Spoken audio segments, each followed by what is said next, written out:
आज हम आपको पढ़ा रहे हैं सरल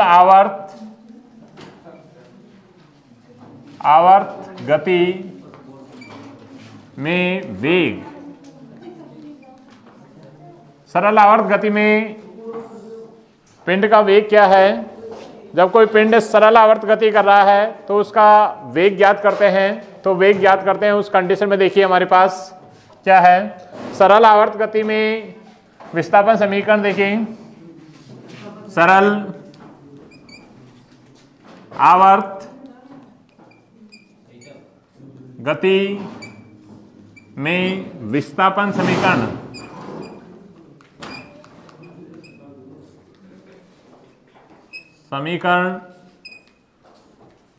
विस्थापन समीकरण है हमारे पास y बराबर से a साइन ओमेगा t। ये क्या है? सरल आवर्त गति में क्या है? विस्थापन समीकरण। समीकरण नंबर 1, समीकरण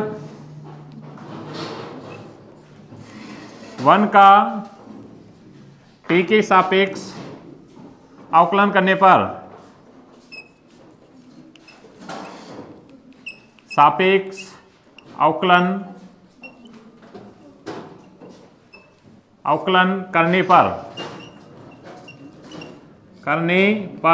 अवकलन करते हैं। इसका y बराबर क्या है? a sine omega t। t के सापेक्ष अवकलन करते हैं dy अपॉन dt बराबर से हमारे पास d अपॉन dt और क्या है? a sine omega t। ये हमारे पास है dy अपॉन dt माने विस्थापन में परिवर्तन की दर क्या है? वेग।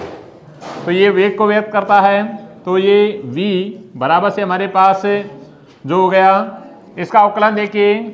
एक क्या है? एक अधिकतम आयाम जो एक स्थिर राशि है, तो कांस्टेंट राशि ये हमारे पास क्या है? इसमें मल्टीप्लाई में आ जाएगा और d अपॉन dt और साइन ओमेगा t इसका अवकलन करते हैं। या v बराबर से हम कह सकते हैं a साइन ओमेगा t का होता है, साइन थीटा का होता है कॉस थीटा। साइन का क्या होता है? कॉस। तो कॉस ओमेगा t हमारे पास ये बचा है कॉस ओमेगा t। अब देखिए हमारे पास साइन का क्या होता है? अवकलन कॉस। और देखिए ओमेगा t, क्योंकि ओमेगा टी का करेंगे तो ओमेगा टी का क्या रहेगा? ओमेगा। ये हमारे पास रहेगा। अर्थात हमारे पास v बराबर से जो हमारे पास रहा है, v बराबर से हम लिख सकते हैं a ओमेगा और कॉस ओमेगा t। ये हमारे पास बचा है समीकरण नंबर कौन सा? 2। v बराबर से हमारे पास क्या है? a omega cos omega t। आगे देखिए हमारे पास क्या है। हम जानते हैं कि समीकरण 1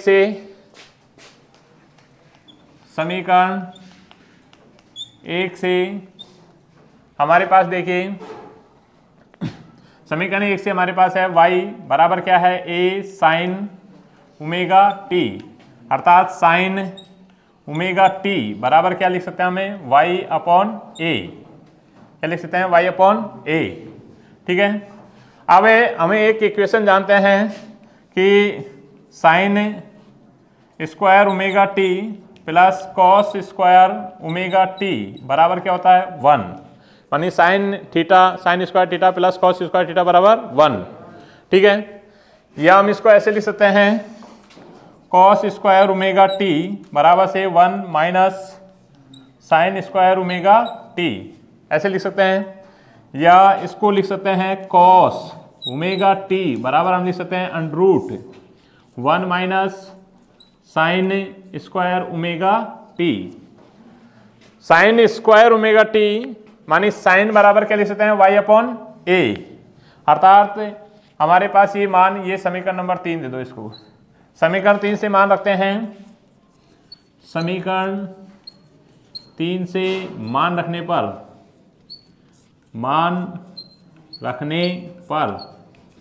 रखते हैं तो हमारे पास आता है कॉस ओमेगा टी बराबर हमारे पास क्या लिख सकते हैं? इसको हम लिख सकते हैं अंडर रूट 1 माइनस साइन की जगह हम क्या लिख सकते हैं? y upon a।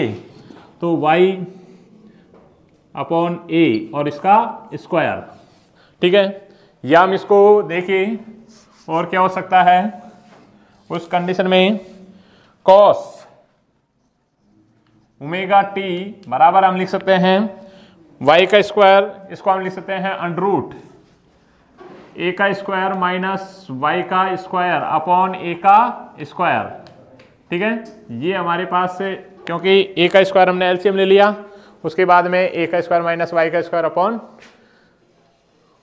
अपॉन ए का स्क्वायर। ठीक है, ये मान हम क्या है समीकरण नंबर, मानी कॉस ओमेगा टी, इसका मान किस में रख देते हैं, समीकरण नंबर 2 में। समीकरण, ये समीकरण नंबर 4, समीकरण 2 में 4 से मान रखने पर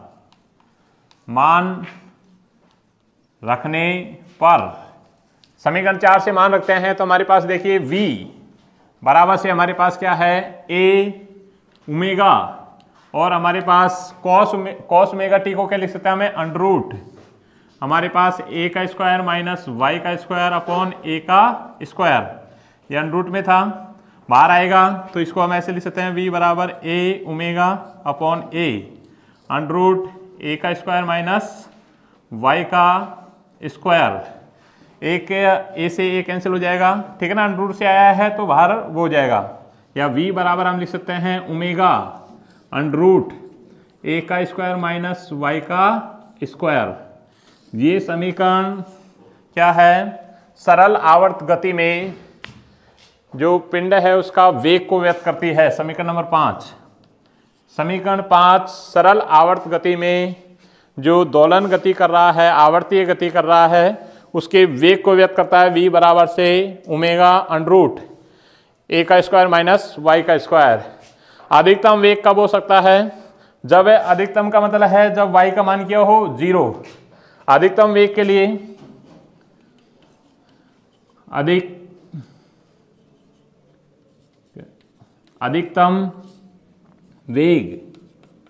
अधिकतम वेग पर हमारे पास y बराबर क्या होना चाहिए 0।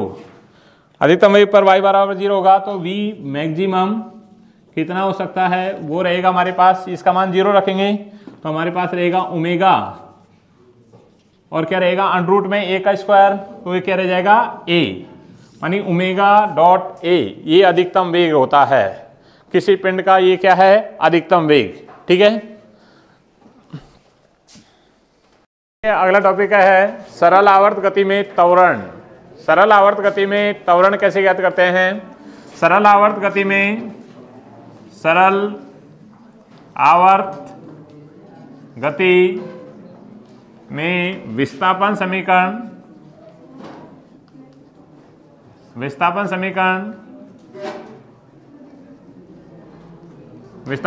है हमारे पास सरल आवर्त गति में y बराबर से a साइन ओमेगा t, ये समीकरण नंबर 1। ठीक है, आगे देखिए समीकरण 1 का अवकलन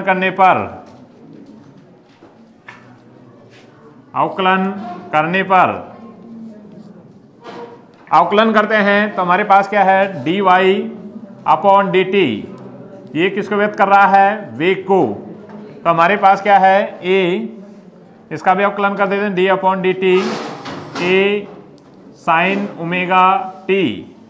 ठीक है, या v बराबर से हमारे पास a क्या है कांस्टेंट राशि है तो a बाहर आ गया, और अवकलन साइन का अवकलन D upon D T sine omega T, या v बराबर से हमारे पास रहेगा a, साइन का अवकलन होता है कॉस, तो कॉस ओमेगा टी। ठीक है, और ओमेगा टी का रहेगा तो ओमेगा टी का ओमेगा, अर्थात v बराबर से हमारे पास आया है a omega cos omega T, ये समीकरण नंबर 2। ये v बराबर वेग आया है सरल आवर्त गति में, v बराबर a omega cos omega T. समीकरण 2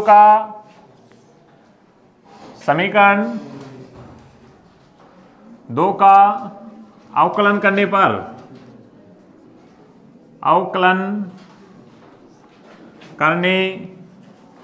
पर अवकलन करते हैं। समीकरण 2 का अवकलन करने पर देखिए, समीकरण 2 का अवकलन करते हैं dv/dt, ये क्या होता है त्वरण, बराबर से d/dt और क्या है a ओमेगा और cos ओमेगा t, ठीक है। या dv/dt क्या होता है त्वरण। इसको हमें देखिए, हमारे पास a को भी हमने जो आयाम है उसको a से प्रदर्शित कर रखा है, इसलिए थोड़ा अलग चेंज करके हम लिख देते हैं, इसका प्रतीक हम f बना देते हैं, स्मॉल f, ठीक है। ये किसको व्यक्त कर रहा है, त्वरण को, एक्सेलरेशन। तो इसका अर्थ है, देखिए इसका अवकलन करते हैं, a ओमेगा कांस्टेंट राशि है, d/dt cos omega t, cos omega t का जो अवकलन होता है वो होता है क्या, देखिए a ओमेगा cos का होता है sin omega t, cos omega t का क्या रहेगा sin ओमेगा t, लेकिन माइनस का होता है माइनस का sin ओमेगा t, ठीक है। और ओमेगा t का रहेगा तो ओमेगा, हमारे पास f बराबर से हमारे पास रहेगा माइनस a ओमेगा स्क्वायर और साइन ओमेगा t, ये हमारे पास रहेगा जो त्वरण है a। चालू करो, देखिए f बराबर से minus a omega square sine omega t। आगे देखो, इसमें हमारे पास या हम इसको ऐसे लिख सकते हैं, f बराबर से हमारे पास क्या है माइनस ओमेगा स्क्वायर और a और साइन ओमेगा t। तो a साइन ओमेगा t हमारे पास क्या है, समीकरण नंबर 1 से देखो y बराबर क्या है a साइन ओमेगा t। तो समीकरण 1 से मान रखने पर, समीकरण 1 से मान रखने पर हमारे पास जो त्वरण है वो क्या रहेगा माइनस ओमेगा स्क्वायर और a साइन ओमेगा t की जगह क्या रख सकते हैं y। तो हमारे पास ये y है, अर्थात ये त्वरण को व्यक्त कर रहा है। त्वरण क्या है, f बराबर से माइनस ओमेगा स्क्वायर y, जो ये क्या है त्वरण को व्यक्त करता है। और अधिकतम त्वरण कितना हो सकता है, y की जगह हम क्या रख सकते हैं a, अधिकतम आयाम क्या होता है a, ठीक है, उस कंडीशन में, ठीक है। और ये वीडियो आपको पसंद आए तो इसे लाइक और सब्सक्राइब अवश्य करना, ठीक है। आवर्तकाल क्या है कि यदि कोई पिंड अपने एक दोलन में लिया गया कुल समय क्या कहलाता है, आवर्तकाल कहलाता है। तो आवर्तकाल का सूत्र ज्ञात करते हैं, उसके लिए देखिए हमारे पास उस कंडीशन में आवर्तकाल के लिए हमारे पास क्या है, आवर्तकाल t बराबर से हमारे पास होता है 2 पाई बटे ओमेगा, ये होता है आवर्तकाल का सूत्र। इसमें देखिए समीकरण नंबर 1,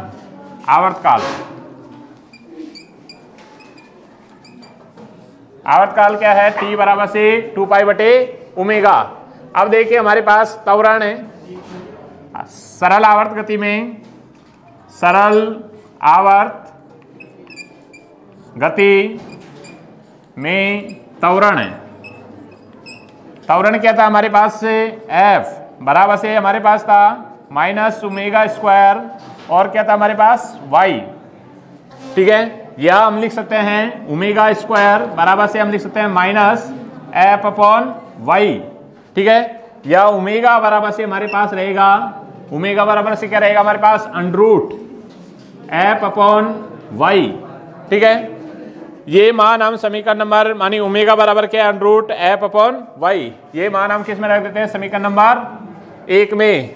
तो समीकरण 1 में क्योंकि हम इसका वैल्यू ले रहे हैं तो माइनस से जो चिन्ह है इसको, क्योंकि हम इसका परिणाम ले रहे हैं उस कंडीशन के लिए ओमेगा बराबर से इस माइनस को हटा देते हैं और अंडरूट f अपॉन y से प्रदर्शित कर सकते हैं।